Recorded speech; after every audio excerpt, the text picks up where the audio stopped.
Y habló Dios todas estas palabras diciendo: yo soy Jehová tu Dios, que te saqué de la tierra de Egipto, de casa de servidumbre. No tendrás dioses ajenos delante de mí. No te harás imagen ni ninguna semejanza de lo que esté arriba en el cielo, ni bajo en la tierra, ni las aguas debajo de la tierra. Vamos al verso 18 ahora. Todo el pueblo observaba el estruendo y los relámpagos, y el sonido de la bocina, y el monte humeaba. Y viéndolo el pueblo, temblaron y se pusieron de lejos. Y dijeron a Moisés: habla tú con nosotros, y nosotros oiremos. Pero no hable Dios con nosotros, para que no muramos. Y Moisés respondió al pueblo: no temáis, porque para probaros vino Dios, y para que su temor esté delante de vosotros, para que no pequéis.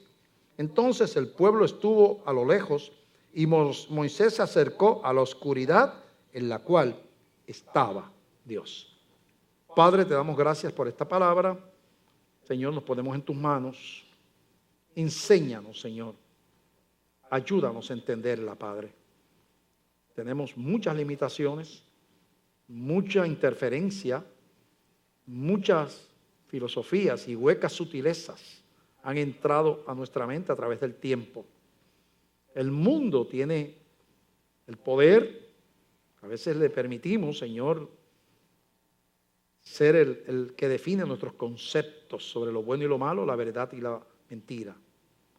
Y queremos que tú deseches, que nos enseñes a identificar lo genuino, lo tuyo, lo que es de Dios y lo que es del mundo. Mira nuestra debilidad y mira nuestra humanidad y ten compasión de nosotros. En el nombre de Jesús te lo pedimos. Amén, amén, amén.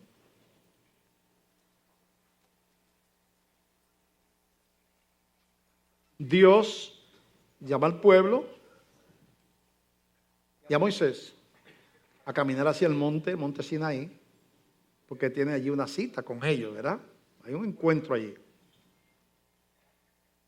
La intención era que el pueblo llegara hasta el monte y que la última parte del monte, la última parte de ese trayecto lo caminara Moisés y el pueblo se quedara ahí, ¿verdad? Mirando y esperando y quizás escuchando también lo que Dios decía. No era la intención que todos llegaran allá, era Moisés, pero ellos estaban invitados a estar allí. Pero dice la Biblia que cuando empieza la manifestación de Dios de una manera, primero en oscuridad. La oscuridad nos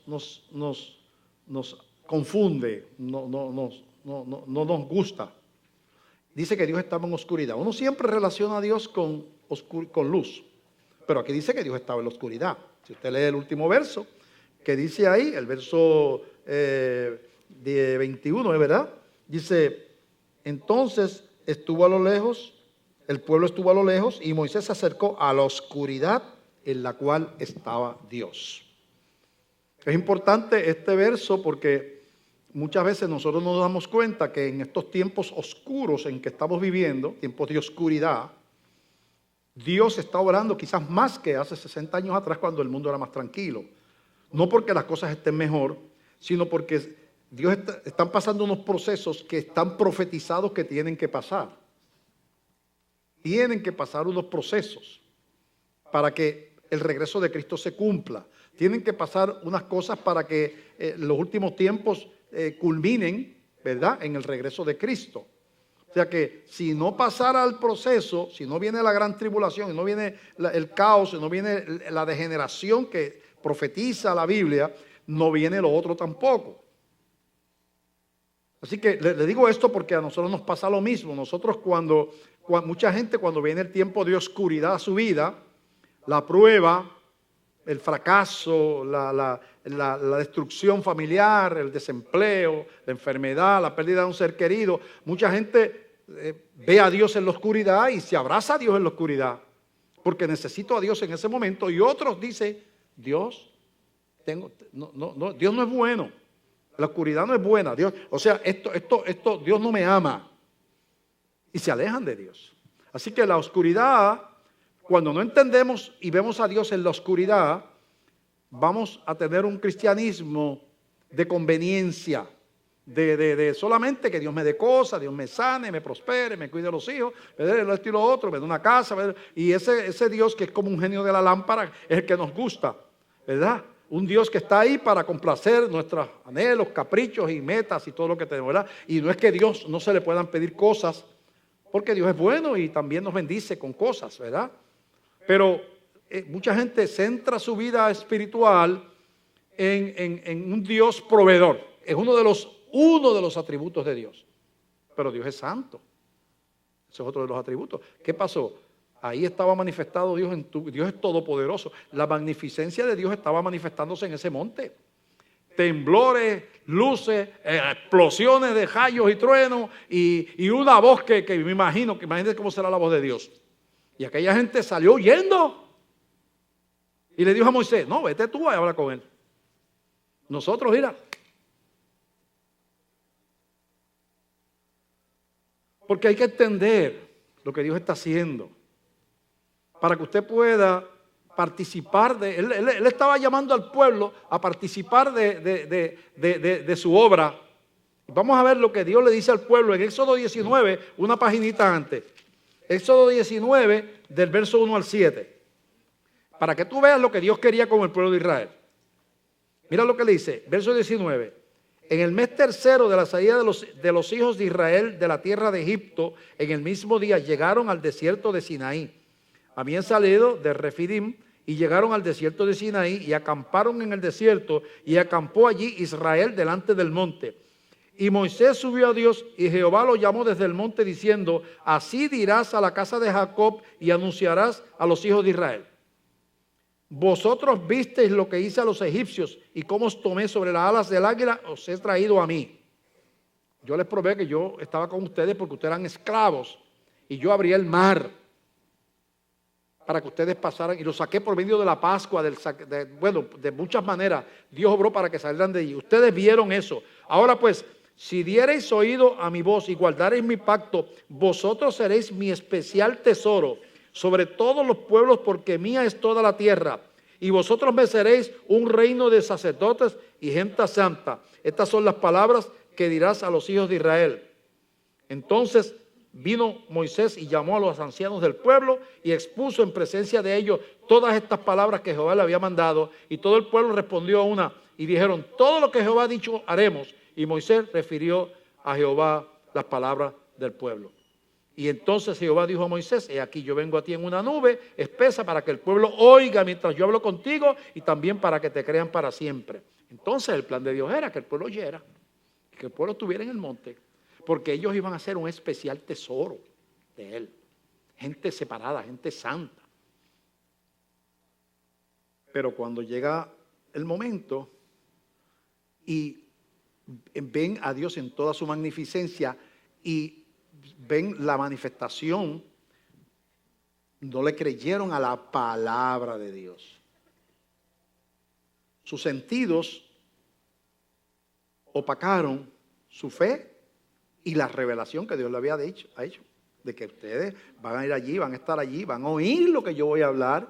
Yo quiero que estén allí. Moisés va a subir conmigo, pero ustedes van a oír, porque ustedes son mi gente.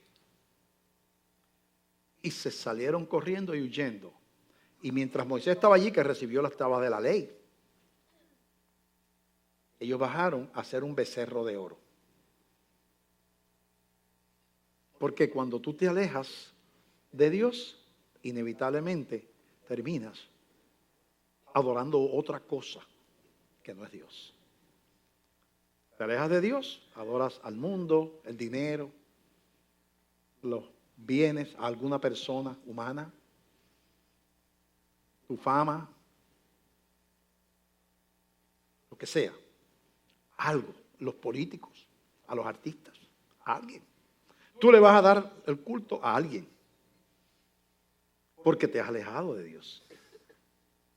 Y como un ser humano no puede vivir sin adorar algo, los ateos adoran su conciencia y adoran sus conceptos y adoran la ciencia y adoran la teoría del Big Bang y adoran otras cosas y adoran al científico que anticristiano, ¿verdad? Que es el físico más grande que hay en este tiempo vivo. ¿verdad? Pero que es anticristiano, pues ya buscan a alguien a quien adorar, ¿verdad? Y adoran a los que disienten y forman a sus filosofías, a sus filósofos y a la filosofía, le forman un culto. O la gente adora los placeres. Hay un culto al cuerpo, hay culto al cuerpo. ¿Ah? Hay culto al cuerpo. Culto al dinero. Porque algo tú vas a adorar. El ser humano no puede vivir sin adorar algo, incluyendo los ateos. Algo adoran, aunque sea ellos mismos en su inteligencia. Algo adoran. Pero lo que estamos viendo aquí entonces es que cuando nosotros Dios nos llama, como llamó a la iglesia a través de Cristo, y ustedes, los que están aquí que son cristianos, hemos entendido, ¿verdad? Por lo menos eso es verdad, que los que hemos recibido al Señor hemos entendido varias verdades sencillas. Nosotros estamos perdidos, todos somos pecadores. Cristo pagó nuestra culpa en la cruz del Calvario. Cuando tú reconoces eso y te arrepientes y le entregas tu vida a Jesucristo de corazón, tú pasas de muerte a vida. La Biblia le llama eso el nuevo nacimiento, la resurrección espiritual. El espíritu que estaba muerto ahora está vivo, es parte de la familia de Dios y tienes las promesas de la herencia eterna y el Espíritu Santo viene a morar a ti. Tú eres cristiano. No tiene nada que ver con ser bautista, no tiene que ver con ver a la iglesia, con venir a la iglesia. Es una experiencia de crisis donde tú confrontas tu pecaminosidad con la santidad de Dios y tú dices, yo no doy el grado, obviamente, yo necesito a alguien que me justifique delante de Dios, porque yo solo no me puedo presentar allí porque no tengo la perfección para hacerlo, tengo a alguien que me cubra. Cuando tú le entregas a Cristo la vida, tú has buscado que un sacerdote, el sacerdote cubre, ¿verdad? Cubre. Esa es la tarea del sacerdote en el Antiguo Testamento. Cubría, intercedía por los pecados del pueblo. Yo lo represento de esta manera. Dios siempre seguirá siendo santo. Si esa luz representa a Dios y me traen aquí a la luz solo, pues me retrata esa luz y aunque sea la madre ejemplar del año y quien sea, ¿verdad? El que cuida enfermos 14 horas toda la semana gratuitamente y le da de comer a los pobres, yo voy a salir como pecador que soy para infierno de cabeza, ¿verdad? Y entonces eso sería un cristiano, una persona moral, decente, sin Cristo. Va al mismo infierno que va a los demás. Porque lo único camino es Jesucristo de salvación. Pero sin embargo, cuando yo voy y esa luz me va a retratar, hay una figura que se para frente a mí y me cubre. Ese Padre, ¿verdad que ese que está ahí detrás es pecador? Pero tú me enviaste para que todo el que me recibiera tuviera la potestad de ser hechos hijos de Dios. Y ese que está ahí me entregó su corazón y me dio su vida. Yo, Padre, ya yo fui juzgado por Él en la cruz. Sus pecados fueron clavados en la cruz. Y Él me entregó su vida. Y el Padre dice, no, pero ahora a mi hijo Jesús, el que yo veo es a Jesús, yo no veo al otro, está cubierto. Un cristiano camina por la vida, un cristiano, y confiesa pecados a Cristo. Pero sigue siendo perfecto según la Biblia. Por eso la Biblia le llama a los cristianos, la carta a los Corintios le llama a la iglesia más carnal que había en el Nuevo Testamento, según mi opinión, le llama a los santos santificados en Cristo.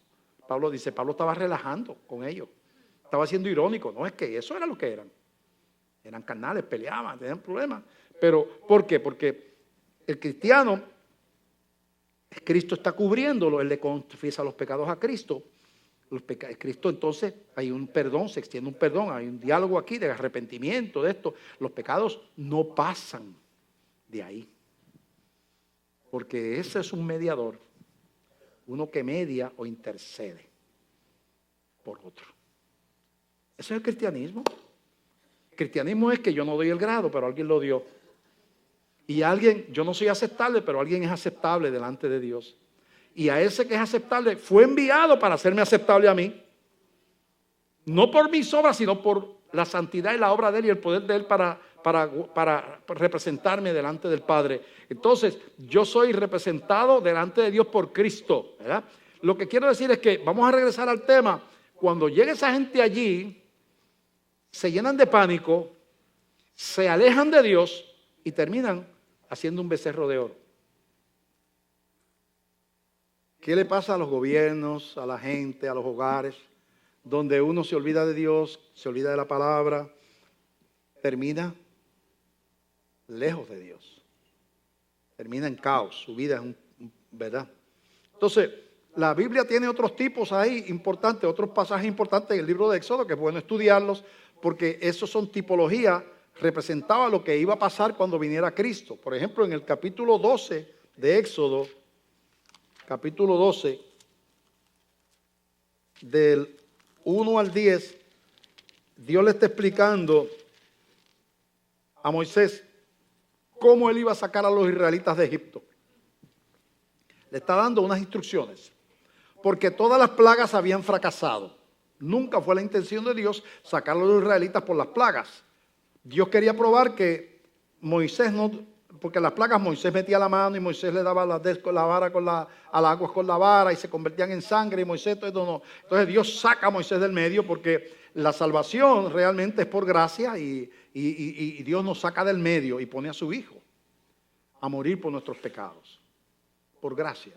Y entonces Dios le explica, después que esas plagas fracasan, son 10 plagas y ninguna funciona, Dios le dice a Moisés, ahora vamos a olvidarnos de las plagas, vamos al plan verdadero que yo tengo.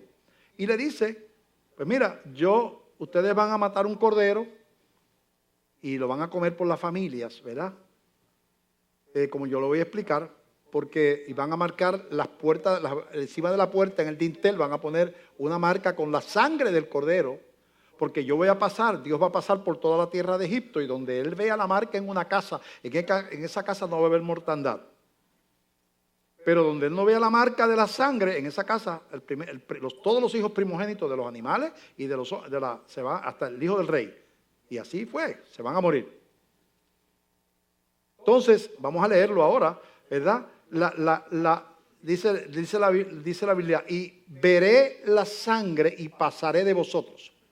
O sea, va a morir la gente de la casa donde no esté marcada con la sangre de un cordero. Donde tenga la sangre, veré la sangre. No dice los veré a ustedes que son buenos, no. Eran igual de pecadores que los egipcios. La sangre los va a librar. Igual que nosotros los cristianos no somos perfectos, pero por la sangre, pues la ira de Dios pasa de nosotros también. Y eso lo vamos a leer ahora, ese capítulo 12 de Éxodo. Dice, habló Jehová a Moisés y a Aarón en la tierra de Egipto diciendo, este mes os será principio de los meses, para vosotros será el primero en los meses del año. Es el primer mes mes de Abib, es el primer mes de los hebreos. Nosotros decimos abril, es el primer mes del año. Hablad a toda la congregación de Israel diciendo, en el 10 de este mes, tómese cada uno un cordero, según la familia de los padres, un cordero por familia. Mas si la familia fuere tan pequeña que no baste para comer el cordero, entonces él y su vecino inmediato a su casa tomarán uno, según el número de las personas, conforme al comer de cada hombre, haréis la cuenta sobre el cordero. El animal, el cordero, será sin defecto. Acuérdense que ese cordero iba a representar a Cristo tipológicamente. Será sin defecto. Macho de un año, lo tomaréis de las ovejas o de las cabras, y lo guardaréis hasta el día 14 de este mes, y lo sacrificará, lo inmolará toda la congregación del pueblo de Israel entre las 2 tardes. Entre las 2 tardes a las 3 de la tarde. La tarde israelita comenzaba a las 12 y terminaba a las 6 de la tarde. Entre las 2 tardes eran las 3 de la tarde, exactamente a la hora en que Cristo estaba muriendo, el día de la Pascua, cientos de años después. Mira esto, para que veas que esto no son casualidades. El Cordero de Dios, Cristo, iba a morir exactamente cuando los hebreos estaban celebrando esa fiesta que se le está ordenando aquí. Recordando eso, cientos de años después, exactamente a las 3 de la tarde, Cristo estaba diciendo, Padre, en las manos encomiendo tu espíritu. Esto no son casualidades, no es casualidades, ok. Dice, y tomarán de la sangre, después de sacrificar ese cordero que se iban a comer, y la pondrán en los 2 postes y en el dintel de las casas en que lo han de comer. Y aquella noche comerán la carne asada al fuego, y panes sin levadura con hierbas amargas lo comerán. Ninguna cosa comeréis de él cruda, ni cocida en agua, sino asada al fuego. Su cabeza con sus pies y sus entrañas. Otra tipología, tenían que comerse el cordero completo. Todo. Tripa, pulmones, cerebro, todo. Porque era una tipología. El cordero que viene, Cristo, hay que tragárselo completo. No podía decir un hebreo, no, a mí no me gustan las tripas, me da asco los sesos, el cerebro. Yo me voy a comer el pernilito, los perniles y las costillitas asadas. No estaba siguiendo las instrucciones. Tenía que comerse las tripas, tenía que comerse los riñones, tenía que comer los testículos, tenía que comerse todo eso. Todo. Porque eso representaba que el cordero tiene cosas que nos gustan y el cordero demanda cosas que no nos gustan. Y representa que la vida de entrega a Jesucristo es la obediencia en lo que nos gusta y en la obediencia en lo que no nos gusta, ¿verdad? Ok. Dice así.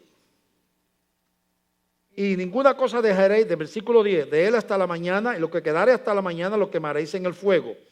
Y lo comeréis así, ceñido vuestros lomos, o sea, vestidos, vuestro calzado en vuestros pies y vuestro bordón en vuestra mano, y lo comeréis apresuradamente en la paz, es la Pascua de Jehová.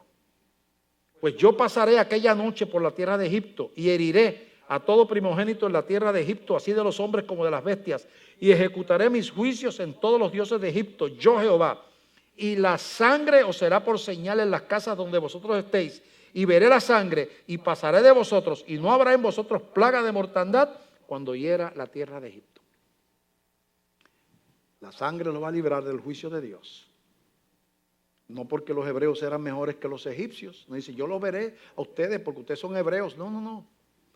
La sangre. La sangre.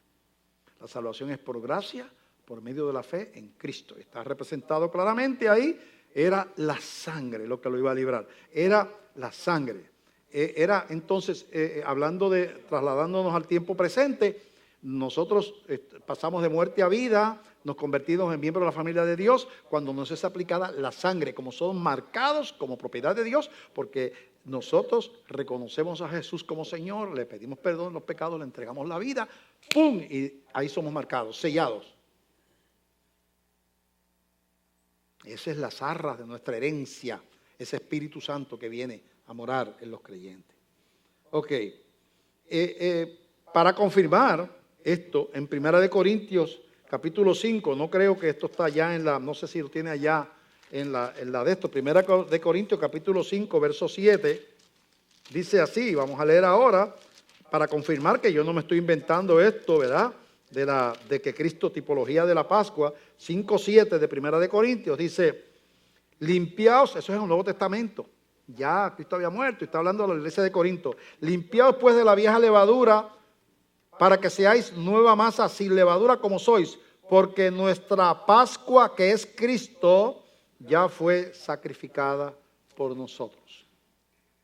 Así que Cristo es nuestra Pascua. La Pascua de los hebreos fue un cordero animal que mataron, para que no hubiera mortandad en la casa por la sangre.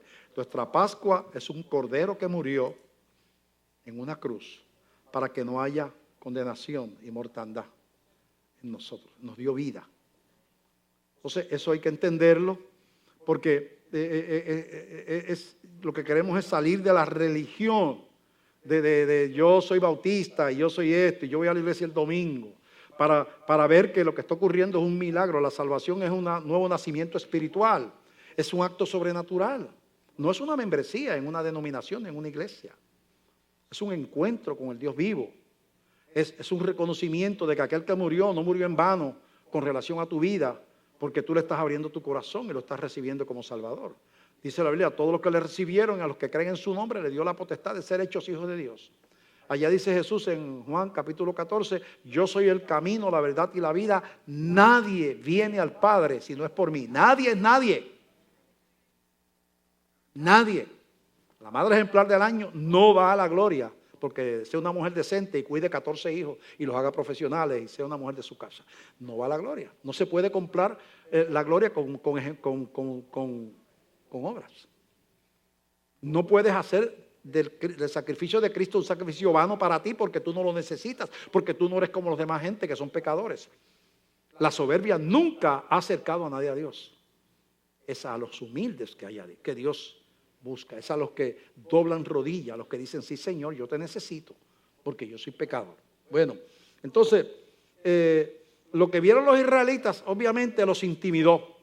Cuando ellos miraron aquel monte oscuro y con montones de ruido, relámpagos y truenos y una voz que temblaba todo aquello allí, ellos, patitas, ¿para qué te quiero? Y se alejaron, cometieron un error. Creyeron que la oscuridad y el ruido del momento indicaban que Dios no los quería allí o que Dios, que era peligroso estar cerca de Dios, que no convenía estar allí. No, Moisés, tú habla con Dios. Nosotros tenemos que superar eso, porque vienen momentos de oscuridad sobre la tierra. Ya están aquí. Y vienen momentos donde la iglesia va a ser probada. Ya hay denominaciones completas que están claudicando y se están uniendo a la filosofía de este mundo, están abandonando la palabra y están aceptando lo que dicen los artistas, lo que dicen los otros por allá. Y la palabra no, eso no. Hay que tener amor, hay que ser inclusivo. Tú no estamos para eso, todo el mundo. Dios es amor y ese amor quiere decir que Dios no tiene criterio de malo y bueno y que todo es bueno para Él. Eso es amor en esa filosofía. Entonces, denominaciones completas están abandonando la palabra de Dios para, ¿verdad? Están diciendo, es muy dura la palabra, me van a criticar, me van a perseguir. Se están momentos donde inclusive vamos a empezar a ver pastores presos. Se está poniendo la cosa fea en el aspecto político para la iglesia, en el aspecto de social. Están cambiando las inclinaciones de que la iglesia es un factor bueno en la sociedad. No, la iglesia es un estorbo que lo que hace es una gente prejuiciada, que lo que hace es dividir a la sociedad y esta gente debemos de cerrarle la iglesia, meterlos presos, sacarlos del camino, porque es una sociedad donde todo el mundo se ama y todo el mundo esté por ahí teniendo sexo en las esquinas. Es una sociedad de amor y esa es la sociedad que tenemos que tener. Y hay mucha gente en iglesias diciendo, sí, no hay problema, tenga sexo con cualquier sexo que sea, con cualquier variedad de la que hay por ahí, no hay problema, nosotros lo amamos y eso está bien. Y de hecho nuestro pastor vive con otro hombre que es ese, y nuestra pastora y el obispo tal, eso está llenándose de eso en Europa y Estados Unidos. Ellos son, ahora eso sale en la prensa. A todo el que sale del closet, eso es, olvídate, eso es un héroe. Los malos. Usted como iglesia, si usted cree que usted no va a ver la oscuridad y que no va a ver, usted va a tener que ver a Dios en la oscuridad. Decirle, Dios estaba en la persecución de la iglesia los primeros 300 años, donde los mataron, los metieron presos, se los echaron a los leones, los quemaron en la hoguera, estaba más cerca de ellos que nunca antes.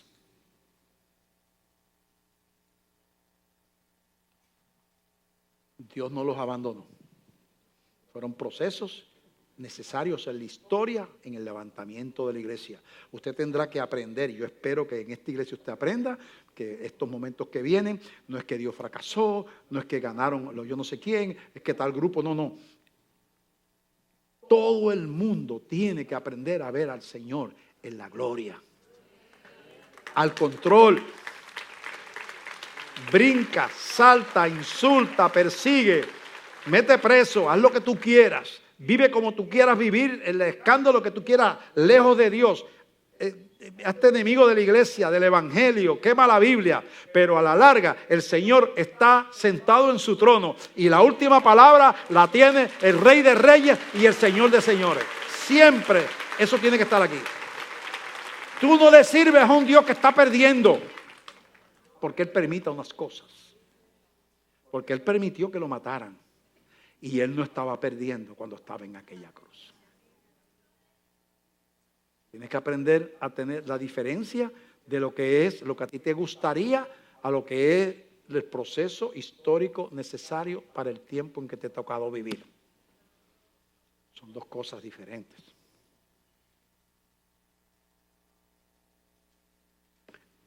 Y el Jesús que nos presenta la Biblia intimida. Por eso es que la iglesia, a través del tiempo, ha desarrollado la habilidad de hacer cosas religiosas sin entrar en una relación y una vida conforme a lo que la Biblia demanda y la palabra de Dios demanda y Jesucristo demanda.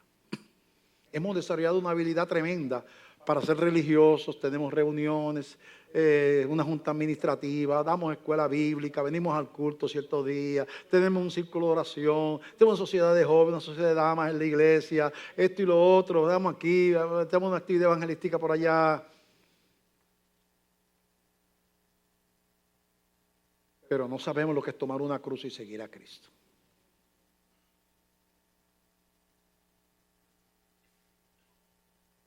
No sabemos lo que es padecer por causa del Evangelio, ni nos interesa tampoco.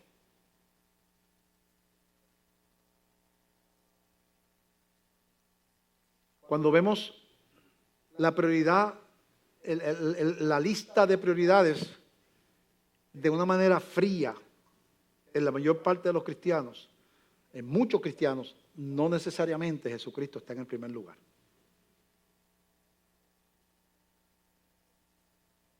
Muchos cristianos, mucha gente, yo no tengo problema con usted, y yo sé que hay algunos aquí que están planificando irse de Puerto Rico. Aquí yo creo que esto va a terminar aquí, viviendo aquí, los monos esos que están por ahí por Guánica.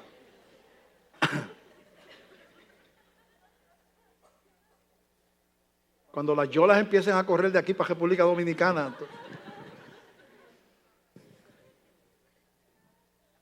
Pero yo le voy a decir algo. Si Dios le dice que usted se mude, se traslade a algún lugar, hágalo. Pero no lo haga fuera de la voluntad de Dios. Su salvación no está en el dólar, ni en la estabilidad, ni en el americano.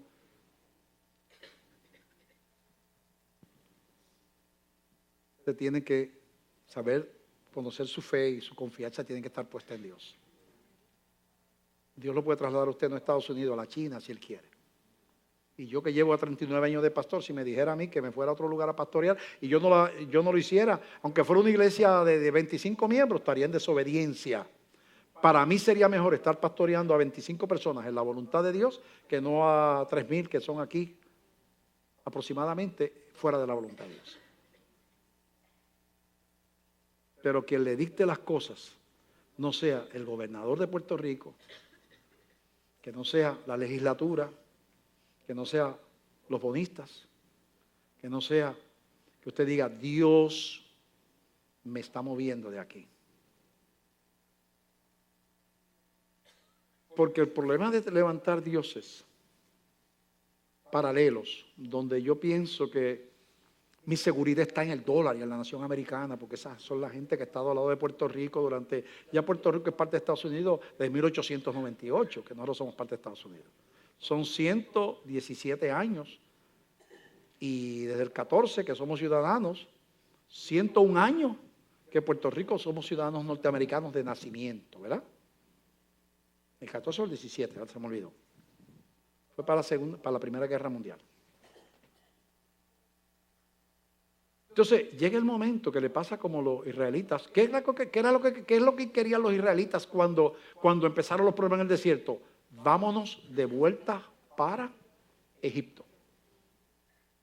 Durante 200 años nosotros hemos comido de allí. Es verdad que nos trataban como a perros. Pero allí en el desierto no hay comida. Y casi no hay agua.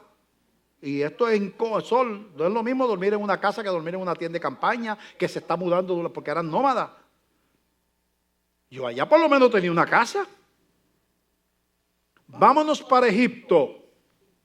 Cuando uno pierde la conciencia de la presencia de Dios, camina en lado contrario, sin darse cuenta. no nos gusta la oscuridad. Dios está ahí. Yo no concluí. Si Dios está ahí, ese es el mejor lugar, porque esa debe haber sido la conclusión correcta. Él dijo que iba a hablarnos desde la oscuridad y que iba a poner una nube y que Él quería que escucháramos. Él está ahí. Como entendió Moisés, el mejor lugar para estar es con Dios aún en la oscuridad. Es mejor estar con Dios sin un centavo que estar con el diablo con 100 millones de dólares en el bolsillo.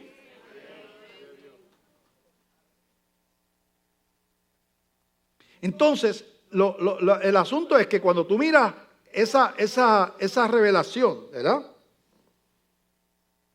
Tú te das cuenta que la iglesia ha desarrollado la habilidad de vivir una vida cristiana que es como un placebo, que es eso que le dan los médicos a la gente cuando son hipocondríacos. Que no salen de el médico y dice, no tiene nada, y doctor, y le dice, este es hipocondríaco. Le dice, mira, esta es la última pastilla que salió, una pastillita coloradita o azul. Esto es lo mejor para eso que tú tienes. Y él dice, son de azúcar, o si no es diabético, ¿verdad? De harina, lo que sea, de otra cosa, que no le va a hacer daño. Y llega la persona para atrás, doctor, eso me ha hecho bien, doctor. Me siento como un cañón. Esa última medicina, usted dio en el blanco, doctor. Pues hemos desarrollado una estrategia de cómo vivir piadosamente en una vida religiosa, ¿verdad? Una vida religiosa, poner piadosamente, sin que mi corazón y mi vida estén rendidas a los pies de Cristo. Yo vengo a la iglesia, yo hablo del Señor, yo tengo una Biblia, ando con un crucifijo en el pecho, ¿verdad? Hago cosas. Pero hay una parte de mi vida donde no está sentado el Señor en el trono. Tengo una vida bipolar, espiritualmente hablando. Domingo parezco a San Pablo y el lunes me parezco a Judas. ¿Ah? Entonces, yo tengo como tarea quitarle la religión a ustedes. Yo llevo ya, ¿verdad que llevo tiempo? Yo estoy tratando de que ustedes dejen de ser religiosos y sean cristianos. Que haya la candidez del niño que dijo Jesús, que son los niños los que arrebatan las cosas del cielo, los que son como niños, que usted diga, Señor, no doy el grado, soy pecador, Señor, pero yo quiero más de ti, yo quiero, Señor, yo quiero subir al monte contigo y encontrarme contigo cara a cara. Yo no quiero que el pastor me cuente, yo no quiero un intermediario que Moisés me diga, no, me dice, no, yo quiero oír la voz de Dios, yo.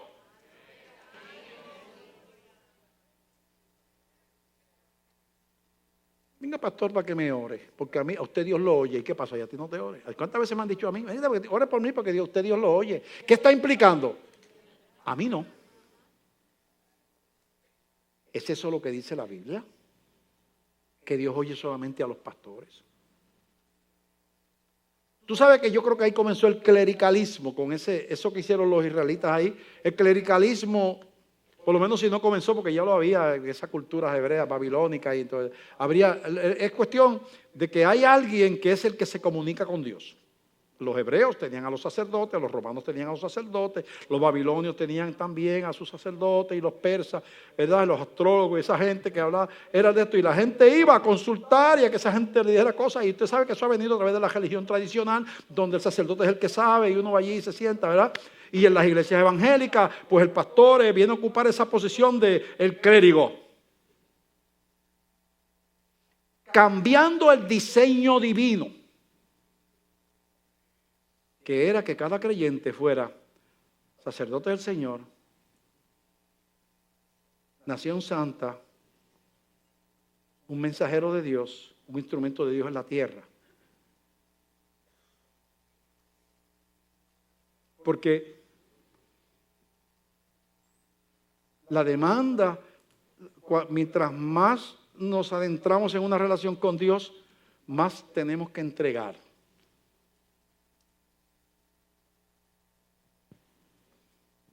Y yo quiero el pernil de Cristo. Y las costillitas al horno. Pero yo no quiero comerme las tripas. Y cuando yo me meto a obedecer, como le dijo el Señor ahí, se te comes el cordero, pero te lo vas a hartar hasta toda la cosa que tiene adentro. Porque ese cordero representa a mi hijo. Y a mi hijo no se le da la mitad ni una cuarta parte. A mi hijo se le da el corazón completo. Y te lo tienes que comer completito. Completito. Con lo que te guste y con lo que no te guste. Y si hay que ir a la muerte, yo espero y yo te voy a dar poder para que vayas a la muerte y no niegues su nombre. Pero tienes que llenarte de él y tienes que entregarte al poder del Espíritu Santo para ser testigo, que quiere decir mártires. Y hay miles de cristianos, hasta niños, muriendo por Jesús sin negar su nombre en otros países.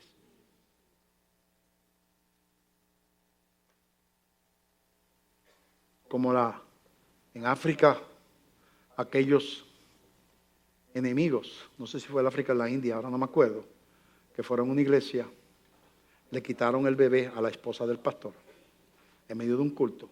Se treparon a una segunda planta y tiraron el bebé y lo estrellaron contra el piso. Y ella, con lágrimas en los ojos, busca el bebé y se sentó. Dijo, vamos a continuar adorando a Dios. No es fácil. No salió diciendo, yo no vuelvo más a la iglesia, yo soy esposa de un pastor, y ¿por qué me está pasando? Dios me dejó, yo en la oscuridad esta, yo no puedo ver a Dios, Dios no está en esto. El sacrificio y el dolor de la iglesia y la cruz que Cristo nos mandó a llevar, no se nos va a quitar hasta que estemos con Él en gloria. ¿Usted quiere un cristianismo sin cruz? Hay otras iglesias que predican eso. Donde que tú confiesas y Dios te da, y Dios quiere que tú seas millonario, y tú quieres un Mercedes-Benz, tú lo confiesas, le pones las manos y lo reclamas, y al otro día aparece una persona. ¿Usted fue el que oró por un Mercedes-Benz ayer? Eso se llama el evangelio según la cultura americana del culto al dinero y a la prosperidad. The American Dream.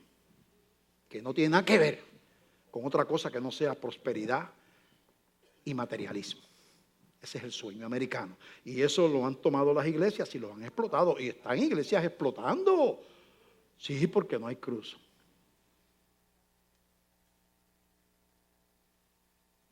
Pero ese no es el evangelio de Jesucristo. Y eso no es lo que están viviendo nuestros hermanos de la China, ni de la India, ni de África. Y eso no fue lo que vivieron los cristianos por siglos y que han vivido a través de la historia.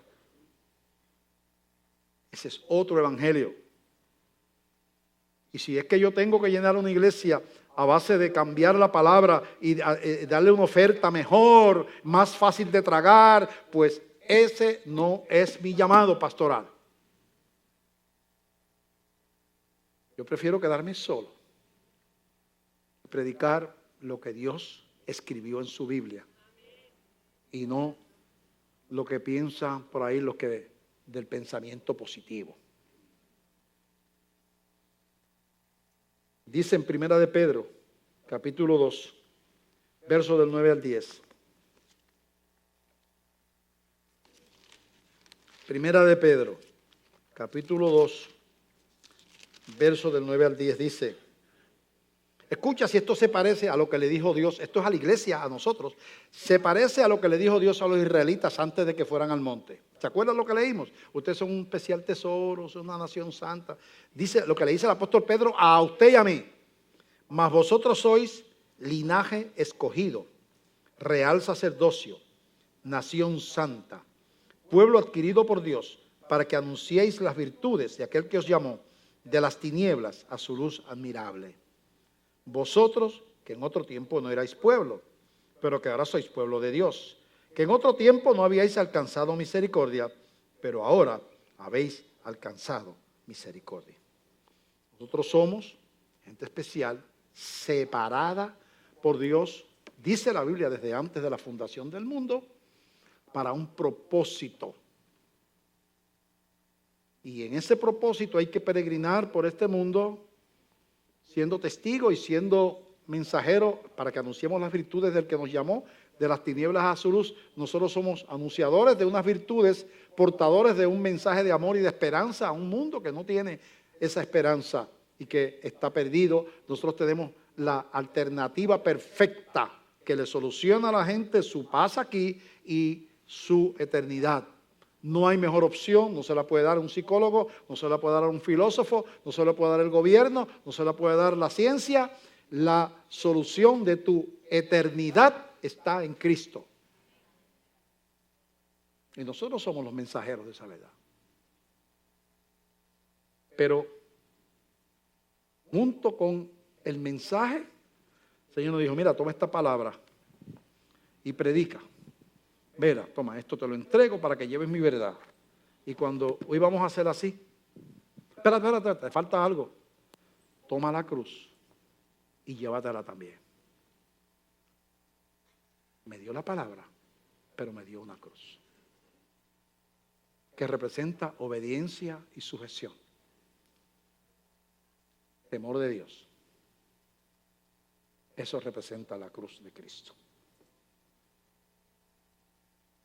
La Biblia habla, ya dándole forma de que, yo le dije al principio que tenemos tiempos de oscuridad, ¿verdad?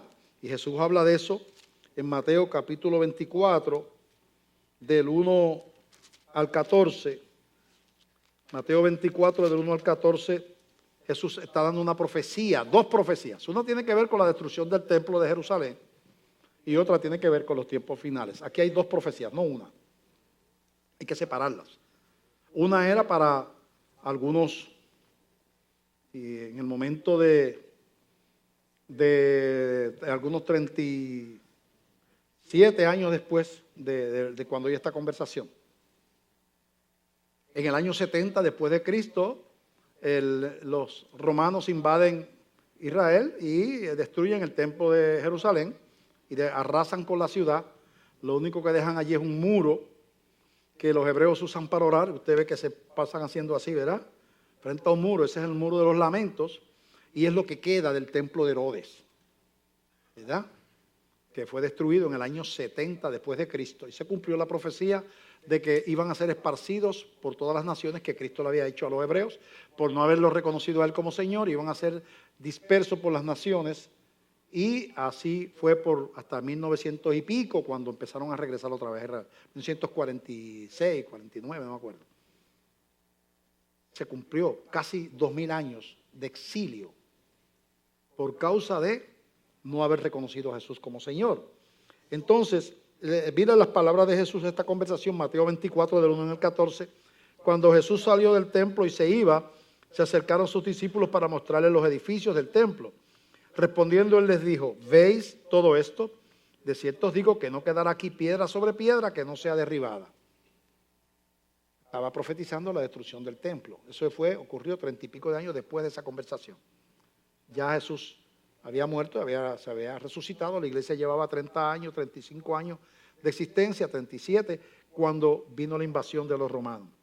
Y estando él sentado en el monte de los olivos, los discípulos se le acercaron aparte diciendo, dinos cuándo serán estas cosas y qué señal habrá de tu venida y del fin del siglo. Jesús le va a contestar la pregunta de esas dos profecías. Entonces respondiendo Jesús les dijo, mirad que nadie os engañe, porque vendrán muchos en mi nombre diciendo yo soy el Cristo y a muchos se engañarán. ¿Sabe que aquí en nuestra ciudad teníamos uno de esos Cristos por ahí? Y oiréis de guerras y rumores de guerras. Mirad que no os turbéis, porque es necesario que todo esto acontezca, pero aún no es el fin. Porque se levantará nación contra nación y reino contra reino. Y habrá epidemias, que es pestes, es epidemias, y hambres y terremotos en diferentes lugares, cosas que estamos empezando a ver con más frecuencia. En otro lugar dice que la gente se asustará por el bramido del mar y de las olas y por los cambios que hay en el ambiente. Profetiza la Biblia una destrucción de la naturaleza, del orden natural. Eso está profetizado, ¿verdad? Y aquí está, ¿verdad? Diciendo parte de las cosas que van a pasar. Algunas cosas, mire lo del hambre, que ya está corriendo, pero terriblemente por el mundo, pero hay otras cosas que están pasando. Por ejemplo, hace 3 años que no llueve en el sur de California, que era uno de los graneros de Estados Unidos. Si se mantiene un año más, no hay producción allí. Pero eso puede llegar el momento que Dios cambia el clima y te corre Texas, California, y ahí se acabó la gran producción agrícola de Estados Unidos. Se están muriendo las abejas del mundo. Nadie sabe por qué, creen que son insecticidas y otras cosas. En el mundo entero están desapareciendo las abejas. Las abejas son polinizadoras de 3/4 partes de los alimentos que nosotros comemos. Sin abejas hay que polinizar a mano. De que te tiene que ir, tiene 1000 acres de una planta que poliniza las abejas, que usted no se da cuenta porque ya están volando por ahí. Usted tiene que ir, coger polen de una flor y echarlo en la otra y coger a la otra florcita en una planta, flor por flor. Prácticamente imposible. Con solo Dios intervenir con un insecto, se destruye la economía humana. Con solo intervenir con un insecto, se destruye la economía mundial. Un insectito. Por eso es que tú ves que la gente levanta su puño desafiante. Ya no existe. Y esto y todo, y la ciencia y nosotros, y vamos a descubrir, y vienen grandes variedades de plantas, y vamos a desarrollar, yo no sé qué genético, yo no sé qué. Y Dios dice, Dios se ríe.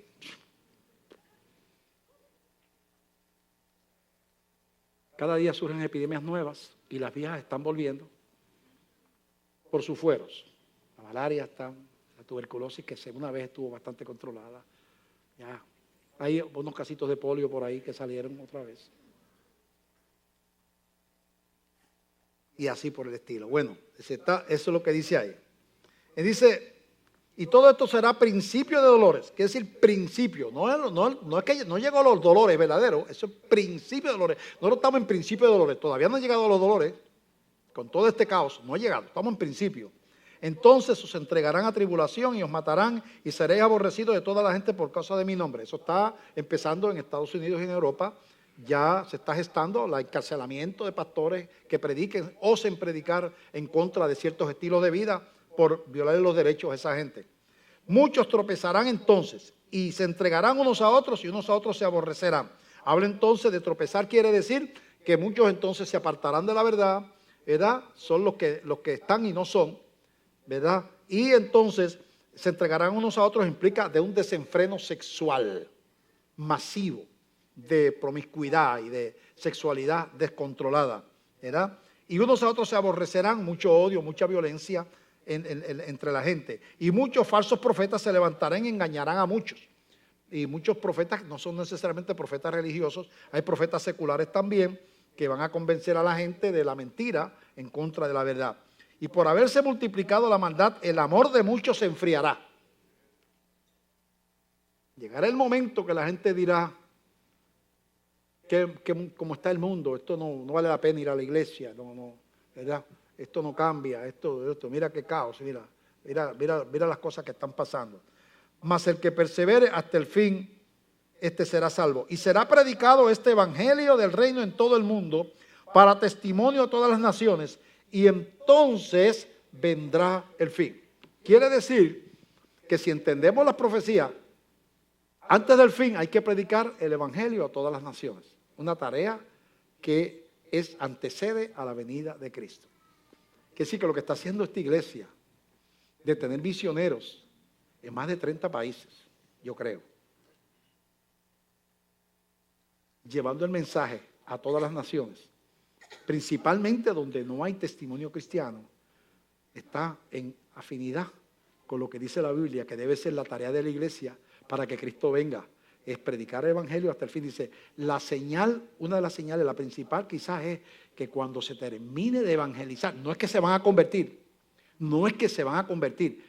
es predicar el evangelio, ¿ok? Es que oigan. La mayoría lo rechazará, como pasa aquí, ha pasado a través de la historia, pero hay que predicar el evangelio hasta lo último de la tierra, hasta la última tribu, y hasta allí es que estamos tratando de llegar, y muchos miles de iglesias, muchas agencias misioneras que se están constantemente traduciendo la Biblia a idiomas y a dialectos, constantemente. Se está haciendo una tarea, ¿verdad? Son tiempos de tropezadero.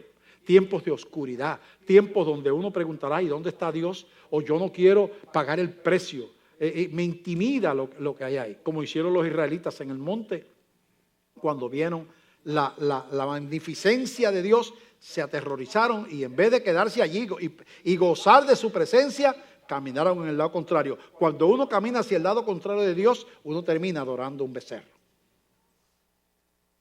Y becerros pueden ser riquezas, placeres, a gente, a políticos, a naciones, a artistas, posesiones, a uno mismo.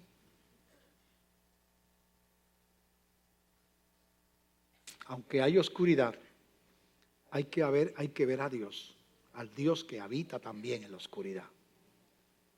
Está ahí también. Vienen tiempos malos, pero sobre todo vienen tiempos gloriosos. Yo siempre digo esto y termino. Cuando recuerdo, no sé si ha cambiado la estrategia, cuando mis tiempos de estudiante, la carrera de 4% y 4%, el batón, el mejor corredor de los 4 que corren esa carrera, 4% y 4%, siempre tenía el tramo ancla, que era el tramo final. Siempre. Nunca se ponía el mejor corredor al principio y se dejaba el peor para el final. Siempre se ponía lo primero, ¿verdad? Y el último corredor, el tramo ancla, era el mejor de todo, que era el que podía alar la carrera. Ese es el término que se usaba. Él puede alar la carrera. Aunque llegue, el otro salga aquí y él salga aquí, como él es el mejor, él puede ir acortando distancia, ¿verdad? Él puede alar la carrera y tiene la habilidad para